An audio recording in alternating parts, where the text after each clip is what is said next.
What if your dream home turned into your worst nightmare? Imagine moving into a beautiful, gated community only to be targeted, harassed, and nearly destroyed just because of who you are. That's exactly what happened to Maya Thompson. She followed the rules, paid her dues, and yet her own neighborhood turned against her in a fight she never saw coming. From unfair fines to a shocking betrayal, a corrupt HOA, and a final act of destruction that shook the entire community, Maya's story will leave you outraged, inspired, and questioning just how deep corruption can run. Where are you watching from today? Tell us in the comments. And if you love powerful stories about justice, resilience, and fighting back, make sure to subscribe to Inspiring Stories Told so you never miss a video like this. Maya Thompson had spent her entire life working toward this moment. Standing in the driveway of her newly purchased home, she took a deep breath, inhaling the crisp air of the quiet, affluent neighborhood. It was supposed to be a fresh start, a well-earned reward for years of relentless ambition, late nights, and sacrifices. A place where she could finally breathe, away from the noise and stress of the city. The community, Oak Ridge Heights, was pristine, a gated sanctuary of manicured lawns, towering oaks, and stately homes with perfect symmetry.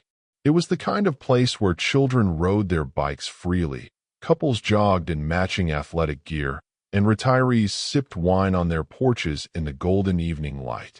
To any outsider, it looked like the embodiment of the American dream. But Maya would soon learn that for people like her, the dream came with conditions. The first sign that something was off came only 3 days after she moved in. A neatly folded letter, tucked into her mailbox, bore the unmistakable emblem of the Oak Ridge Heights Homeowners Association. She opened it with casual curiosity, expecting a welcome note or perhaps a reminder about trash pickup schedules. Instead, her stomach tightened as she read the words in bold print. Notice of violation. Your mailbox is not compliant with community regulations. Please repaint in an authorized color, see attached list, within 7 days. Failure to comply will result in a $250 fine per week. Maya frowned. Her mailbox? She had barely had time to unpack, let alone repaint a perfectly functioning mailbox. Confused, she scanned the list of approved colors attached to the notice. It included 3 dull shades of beige and 1 slightly off-white option. Her deep navy blue mailbox, which matched her shutters and front door, was apparently a crime against suburban decency. Brushing off the irritation, she reminded herself that small annoyances were part of homeownership. She wasn't here to pick fights. With a sigh, she made a mental note to buy some paint over the weekend. The storm begins. The next infraction notice arrived 2 days later. Notice of violation. Curtains visible from the street must be white or cream. Please replace within 72 hours. Fine. $500 per occurrence.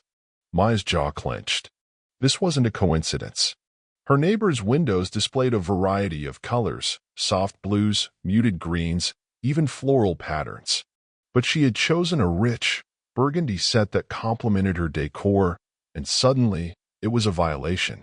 Deciding to address it head-on, Maya called the number listed on the letter and was transferred to Gerald Whitmore, the HOA president. The first thing she noticed was his voice, smooth, patronizing, and dripping with false politeness. "Ah, Miss Thompson," he greeted, as if he had been expecting her. "I see you're settling in. Lovely home, by the way." "Thank you," she said, forcing her tone to remain neutral. "I wanted to ask about these notices I've been receiving. I noticed that several houses in the neighborhood have colored curtains, but I was cited. Is there a reason for that?" There was a brief pause before Gerald chuckled softly. "Oh, I understand your confusion. We strive to maintain a certain aesthetic integrity in Oak Ridge Heights. I'm sure you can appreciate that." Maya's stomach twisted. The unspoken words hung between them. "I see," she said, keeping her voice measured. "Well, I'd appreciate if you could clarify why I was cited and not others. I'd like to make sure I'm following the same rules as my neighbors." "Of course," Gerald said smoothly. "We take complaints from the community very seriously, and yours have been brought to our attention by multiple concerned residents." There it was. Maya could hear the veiled meaning beneath his words. Concerned residents. People who didn't think she belonged. She swallowed the anger bubbling up in her chest. "All right," she said, her voice steady. "I'll take care of it." Over the next 2 weeks, the notices kept coming. Her trash cans were improperly positioned. Fine, $200.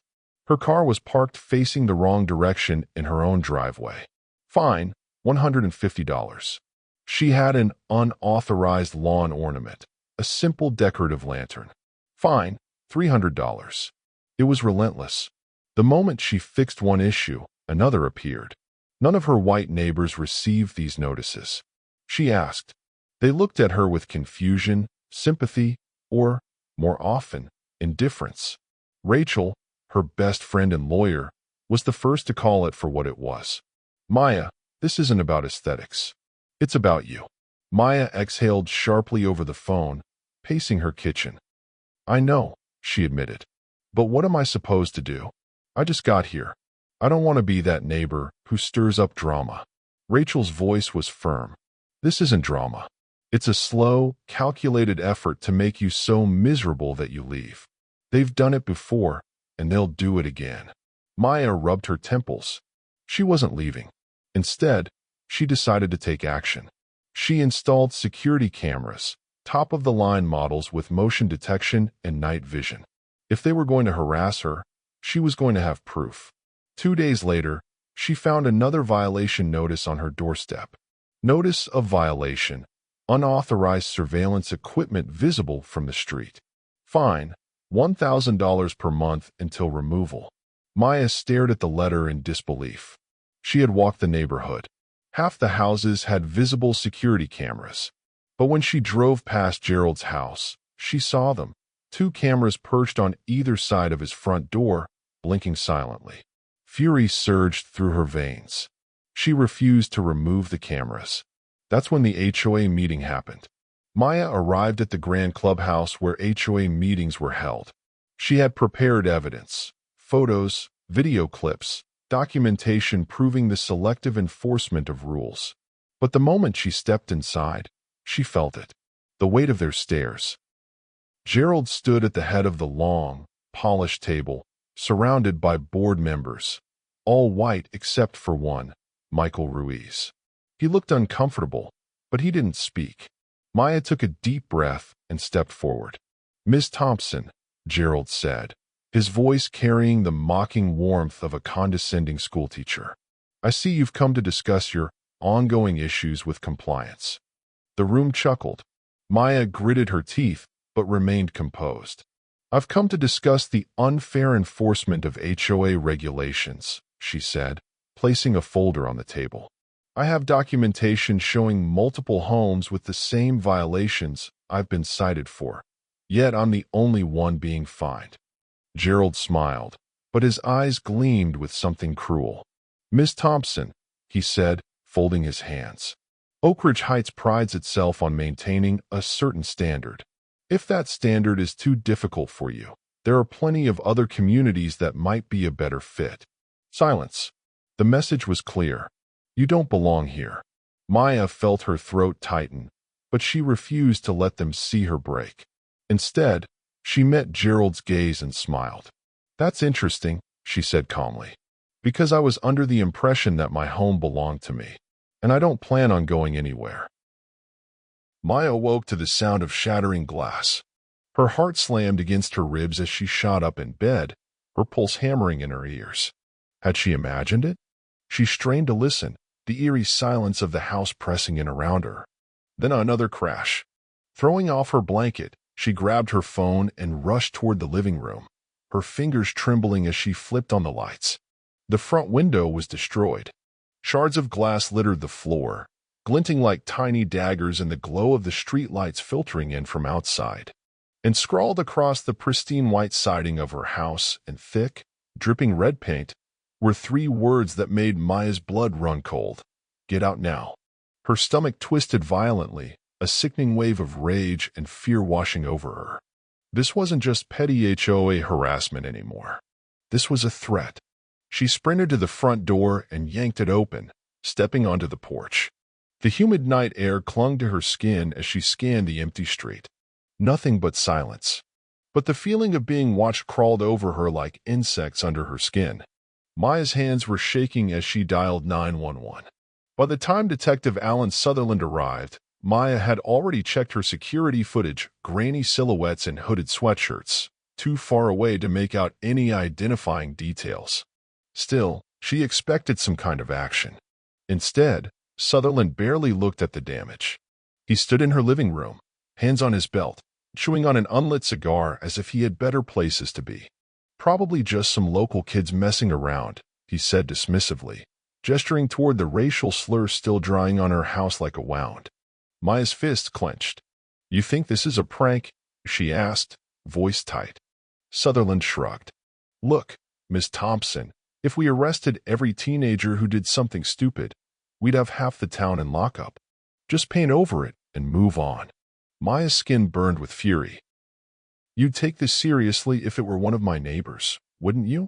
Sutherland finally looked at her, and there was something cold in his expression, something that told her he was very aware of the double standard and just didn't care. "Just let us know if it happens again," he said, already turning toward the door. Maya wanted to scream. The next morning, another HOA notice was taped to her door. Notice of violation.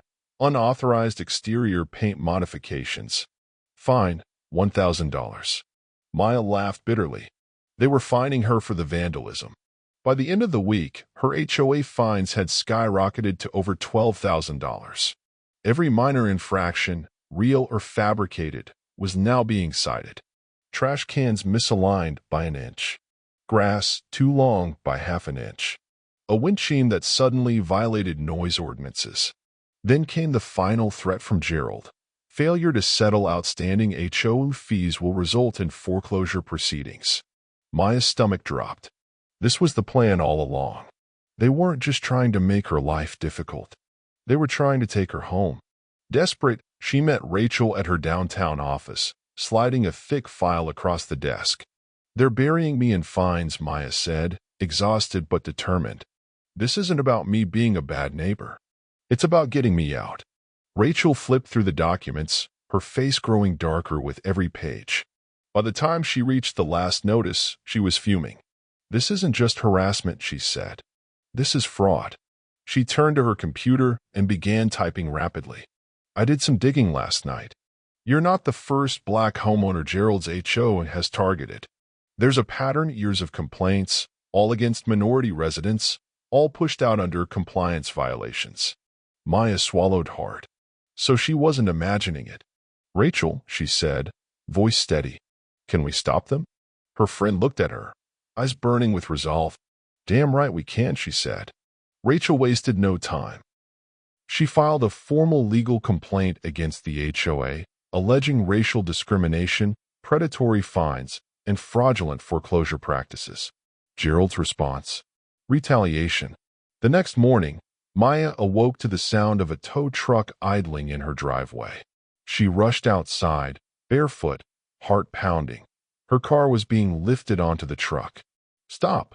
she shouted, running toward the driver. The man, who looked apologetic but indifferent, gestured toward another HOA violation notice taped to her garage. Notice of violation: unauthorized overnight parking. Fine, $2,500. Vehicle impoundment authorized. Maya's head spun. Her car had been parked in her own driveway. Gerald stood on his porch across the street, sipping coffee, watching with a smirk. It took everything in Maya not to march over and slap the cup out of his hands. Instead, she turned to the tow truck driver. "I'm calling my lawyer," she said. "Go ahead," the man shrugged. "But we're still taking the car." Rachel arrived an hour later, but by then, Maya's car was gone. "We'll fight this," Rachel assured her. "But Maya, Gerald isn't working alone." Maya looked up. "What do you mean?" Rachel exhaled. "He's connected to a real estate developer named Howard Livingston. He buys up foreclosed homes in HOA communities and flips them for millions. Gerald pushes people out, Howard profits." Maya's stomach churned. "This is bigger than just Oak Ridge Heights," isn't it?" Rachel nodded grimly. "Much bigger." Days later, a petition began circulating to remove Maya from the community. Neighbors whispered when she walked past. Some wouldn't look at her at all.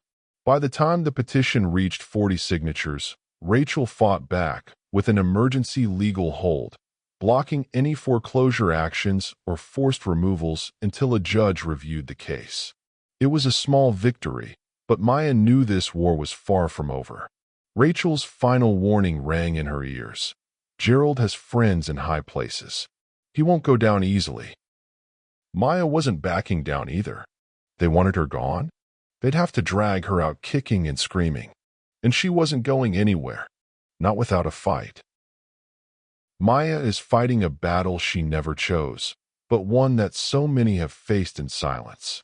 How does it make you feel to see someone targeted simply for existing in a place they worked hard to belong? The system is rigged, the rules are twisted, and those in power are doing everything to break her spirit. If you were in Maya's shoes, what would you do? Would you keep fighting, knowing the odds are stacked against you? Or would you walk away, leaving behind a home you earned? And here's the real question. Just how far will Gerald go to win? Maya pulled into her driveway, exhausted. The weight of the past few weeks had settled into her bones, a constant ache that refused to go away. The legal battle, the harassment, the stolen car, it all felt like a nightmare she couldn't wake up from. But she wasn't giving up. She'd made the promise to herself. As she turned off the ignition, she noticed something off. The air in the neighborhood felt too still, too unnatural.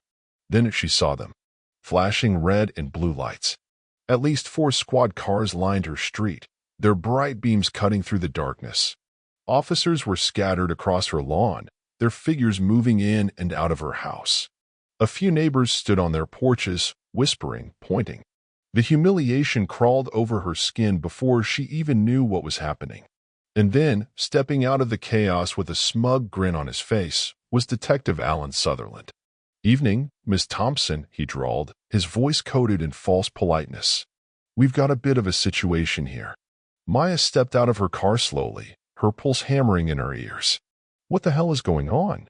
Sutherland tilted his head, feigning disappointment. No. Let's not make this difficult. We received an anonymous tip about some illegal substances on your property." He let the words hang between them, waiting for the shock to settle in. Maya stared at him, frozen. "Are you serious?" "Oh, very."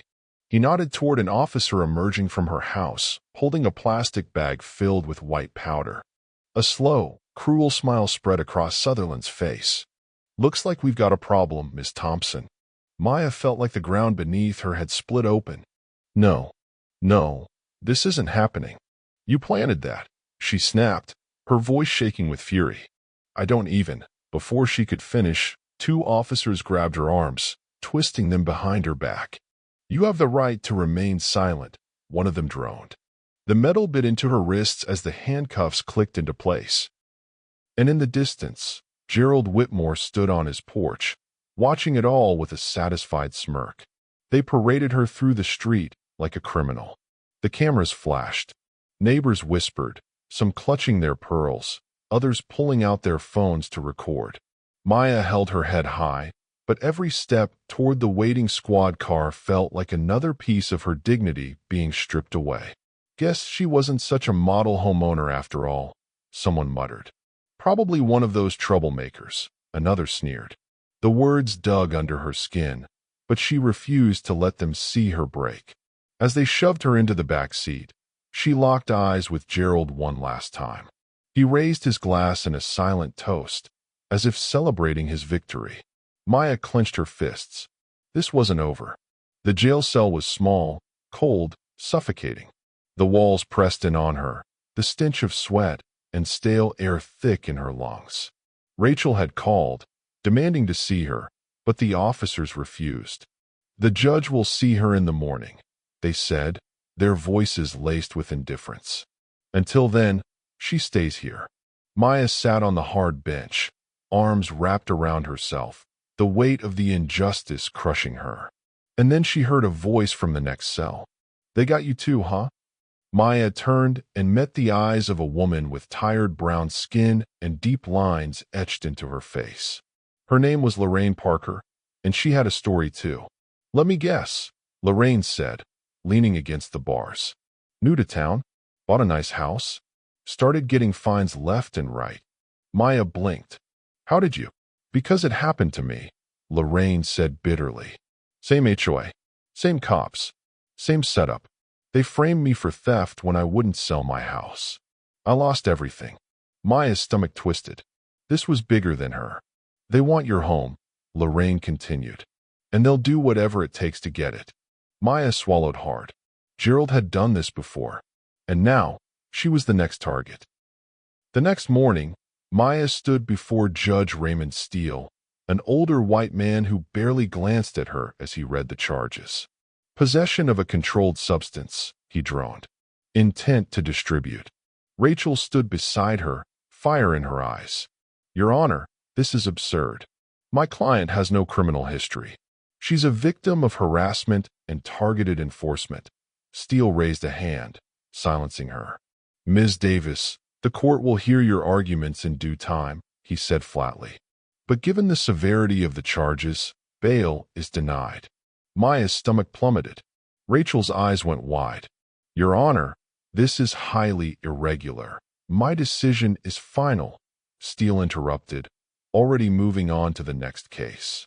The gavel came down. Boom. Maya was dragged back to her cell, her body numb. The system wasn't broken. It was working exactly as it was designed to. By the time Rachel finally secured her release 48 hours later, the damage was already done. The headlines were brutal. "Troublesome homeowner arrested. Drugs found on property. Reckless resident causes disturbance in gated community. Maya Thompson, victim or fraud?" Every news station ran the footage of her arrest. Every social media thread was filled with "I knew she was trouble," and just another criminal playing the victim. It didn't matter that the charges were fake. The stain had already set in. Rachel stormed into the police station, demanding answers. "You know damn well this was a setup," she shouted at the desk sergeant. But all she got was a shrug. "We don't control the courts, lady," the officer said. "Your client must have pissed off the wrong people." Rachel's fists trembled at her sides. She had never felt more powerless. Officer Daniel Brooks watched it all unfold from the sidelines. Something didn't sit right. He had reviewed Maya's record, clean. He had seen the so-called evidence, flimsy. And yet, his department was throwing everything at her. Why? Why was this case getting so much attention? Then he remembered a conversation he overheard between Sutherland and Gerald last week. "I don't care how you do it," Gerald had said, voice low. "She needs to go." A chill ran down Brooks' spine. This wasn't about justice. It was a hit job, and he was starting to wonder how deep the corruption ran. As Maya stepped out of the station, the sunlight stung her eyes. She was free, but she wasn't safe. Rachel rushed to her side, gripping her arms. "Maya, listen to me. This is bigger than we thought." Maya nodded, jaw clenched. "Then we bring them down." Rachel hesitated. "Are you sure?" "They'll keep coming." Maya turned, staring at the flashing cameras, the onlookers whispering, the police station that had locked her up for nothing. She took a slow, deep breath. "Let them," she said. "I'm not going anywhere." And this fight? It was just getting started. Maya had barely been home for an hour when her phone buzzed violently on the nightstand. She groggily reached for it, her body still stiff from the 2 nights she'd spent in a freezing jail cell. The exhaustion clung to her like a second skin, but the adrenaline from the injustice kept her awake. A motion alert from her security cameras. She frowned, unlocking her phone. The screen loaded, revealing a live feed of her backyard, and what she saw sent her hard into her throat. A cement truck. Her stomach dropped as she watched the massive vehicle back into position beside her pool. Several workers, clad in reflective vests, stood beside it, preparing the machinery. And standing in the center of it all, barking orders like a deranged general, was Gerald Whitmore. Maya bolted upright, her pulse pounding so hard she could hear it in her ears. No, no, this couldn't be real. She sprinted toward the back door, her feet barely touching the floor as she threw it open and stepped onto the patio. "HOA," she shouted, her voice cutting through the quiet night. The workers froze. Gerald turned, his face twisting into a smirk. "Ah, Ms. Thompson," he said, his voice dripping with fake politeness. "Didn't expect you home so soon." Maya's eyes burned with rage. "What the hell do you think you're doing?" Gerald sighed dramatically, turning to the workers. "Keep pouring. She won't be here much longer anyway." The truck's engine roared to life, and suddenly, thick, wet cement began gushing from the chute, right into her pool. Maya's breath caught in her throat. It was happening, right in front of her. "Stop! I own this property," she screamed, storming toward the truck. Gerald stepped in front of her, his smug grin widening. "Not for long," he whispered. Maya's hands clenched into fists. She felt like she was on fire. "You've gone too far, Gerald," she growled. "This isn't an HOA fine. This is destruction of private property. I'm calling the cops." Gerald laughed in her face. "The cops?" He wiped a fake tear from his eye. "Sweetheart, they just arrested you 2 days ago. You really think they're coming to help?" Maya's hands trembled with fury as she grabbed her phone and hit record. She wasn't going to let him get away with this. And then it happened. Gerald, too blinded by his own arrogance, didn't notice the tiny red light on Maya's phone blinking. "You just can't take a hint, can you?" he sneered, stepping closer. "We don't want your kind here." Maya's grip on her phone tightened. Gerald leaned in, his breath reeking of whiskey. "I tried to make it easy for you. The fines, the stolen car, the arrest. But you just had to fight back." He snorted. "So now, I'm finishing the job myself." Maya's blood turned to ice. This wasn't just HOA harassment anymore. This was a criminal conspiracy. Gerald turned back to the workers. "Hurry it up, boys. This eyesore needs to go." Maya's heart pounded in her chest. She had proof. Undeniable, inexcusable proof. And just as she was about to call Rachel, fate decided to intervene.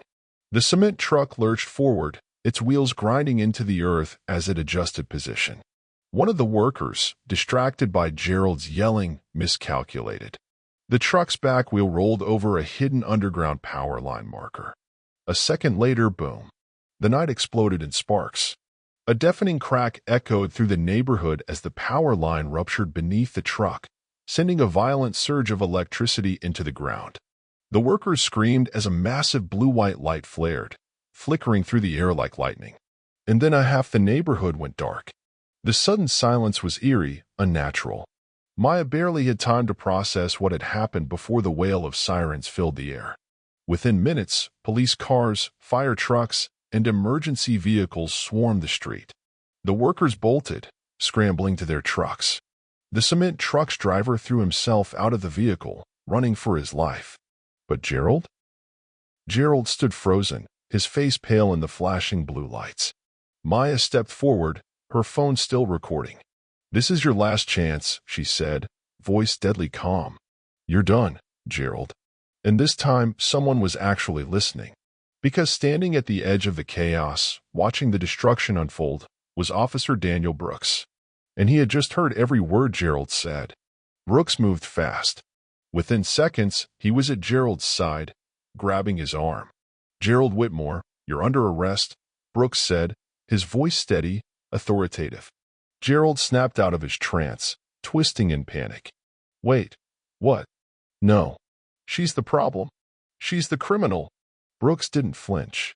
"We have video evidence of you trespassing, destroying private property, and making racially motivated threats." Gerald thrashed. "She's lying. I'm the HOA president. I have authority." "Not anymore," Brooks said coldly. Maya stood still, breathless, watching it all unfold. She had waited for this moment. And now, Gerald Whitmore was being dragged away in handcuffs. The next few hours were a blur. The fire department secured the power lines.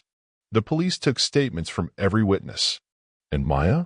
She sat on her front steps, exhausted, shaking and victorious. Rachel arrived, breathless. "Maya, Jesus, are you okay?" Maya let out a weak, breathless laugh. "I think I finally won." Rachel hugged her tightly. But the war wasn't over yet. Because now that Gerald was gone, it was time to expose everything. The corruption, the conspiracy, the entire damn system that let this happen. And Maya? She wasn't stopping until they all fell.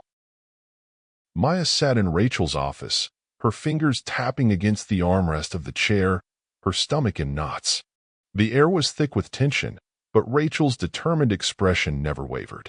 She had spent the last 12 hours compiling every piece of evidence Maya had gathered: the security footage of Gerald directing the cement truck, his openly racist confession, the years of falsified HOA fines, the manufactured police report that led to Maya's wrongful arrest.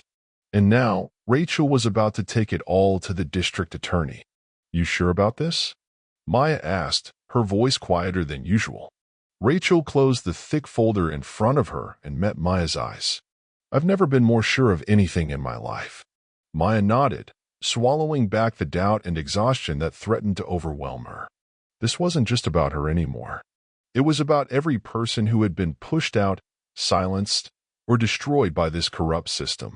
Rachel grabbed her car keys. "Let's go bring these bastards down."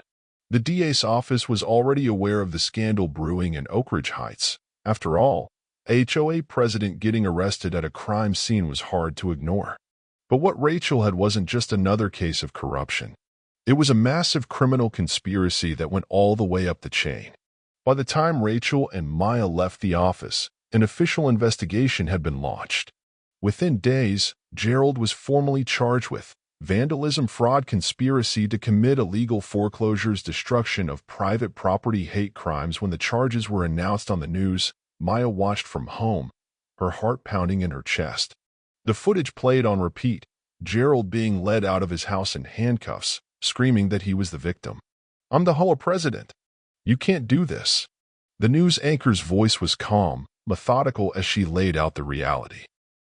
Authorities confirmed that Whitmore was part of a larger scheme to systematically target Black and minority homeowners, issuing fraudulent fines and manipulating HOA policies to drive them out. Investigators also suspect he was working under the influence of prominent real estate developer Howard Livingston. Maya froze. Howard Livingston. Rachel had been right all along. Gerald was just a pawn in a much bigger game. Howard Livingston had built an empire by flipping distressed properties and turning them into luxury developments. His tactic? Create the distress himself. He used people like Gerald, power-hungry HOA presidents, to target minority homeowners, drowning them in fines, forcing them into foreclosure. Once they were forced to sell, Livingston's company would swoop in, buy the properties at rock-bottom prices, and resell them for millions. And Oak Ridge Heights? It had been his latest project. Only Maya hadn't folded. She had ruined the plan.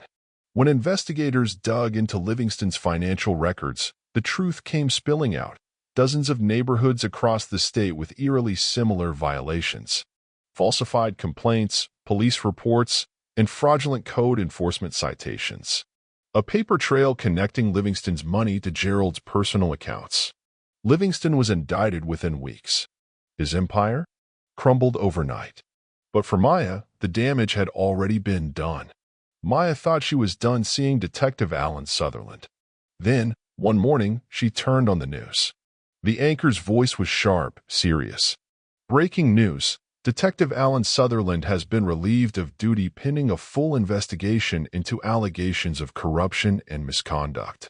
Authorities are reviewing multiple cases where Sutherland may have falsified evidence and targeted minority homeowners."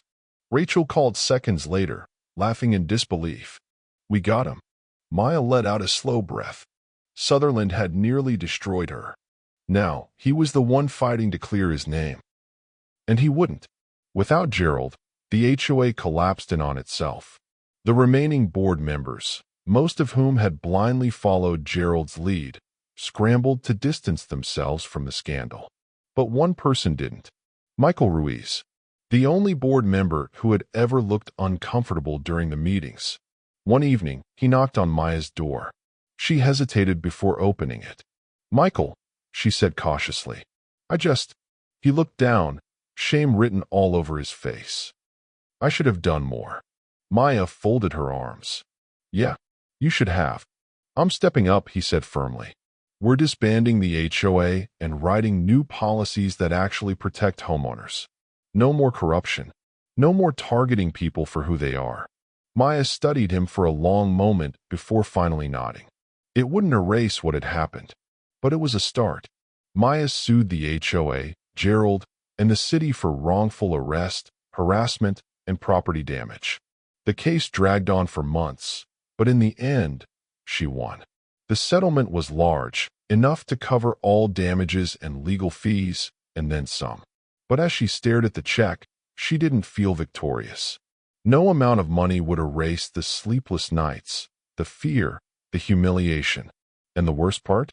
She wasn't the only one this had happened to. The pool was finally finished.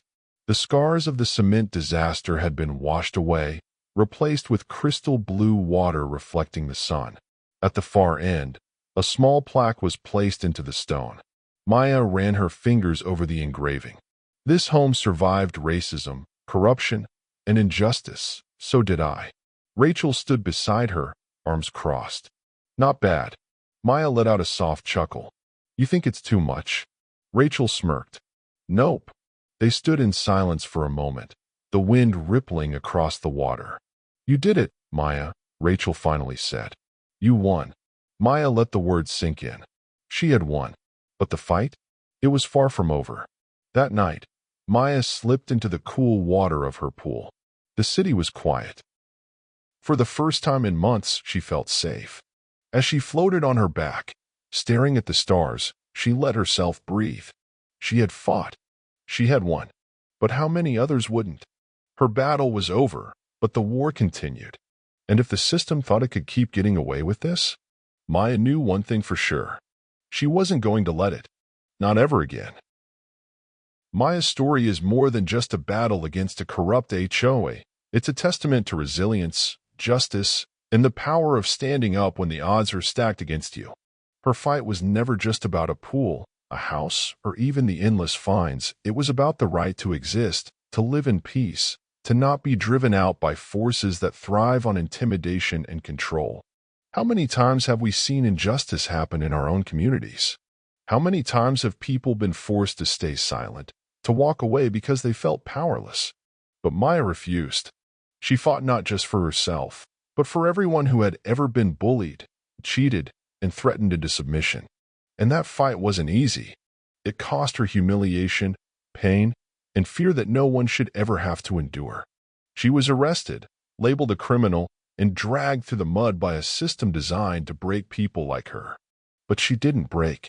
Instead, she did what so many are afraid to do. She fought back. She exposed the corruption, she stood up to the abuse, and she took back what was hers. But most importantly, she proved that when we refuse to back down, when we expose the truth, change can happen. This is the reality that so many people live through, not just in gated communities, but in workplaces, schools, and public spaces. Power and privilege have been used as weapons for too long. But just like Maya, we can stand against it. We can demand fairness, accountability, and justice. Whether it's reporting unfair policies, speaking out against discrimination, or simply supporting those who are fighting battles bigger than themselves, we can make a difference. The biggest takeaway from Maya's story is this: you don't have to accept the injustice that is thrown at you. You don't have to shrink yourself to fit into someone else's mold. You don't have to walk away from something that is rightfully yours just because people in power make it difficult for you to stay. You have a voice. You have rights. And when you refuse to be silent, you become unstoppable. If this story moved you, if you felt the frustration, the anger, the deep injustice of what Maya went through, then don't let it end here. Show your support by liking this video, sharing it with others, and subscribing to this channel. Because Maya's story is just one of many. There are countless people out there still fighting, still trapped in a system that tries to erase them. And if you want to see more stories like this, stories that expose the truth, that highlight the battles of real people who refuse to be silenced, then make sure to hit that subscribe button. Every like, every comment, every share helps us bring more stories to life. Stories that challenge injustice, that inspire action, that remind us all that we are not alone in this fight. So what would you do if you were in Maya's shoes? Would you have fought like she did? Or would you have walked away? Let us know in the comments. And remember, justice is never given, it is demanded. See you in the next video.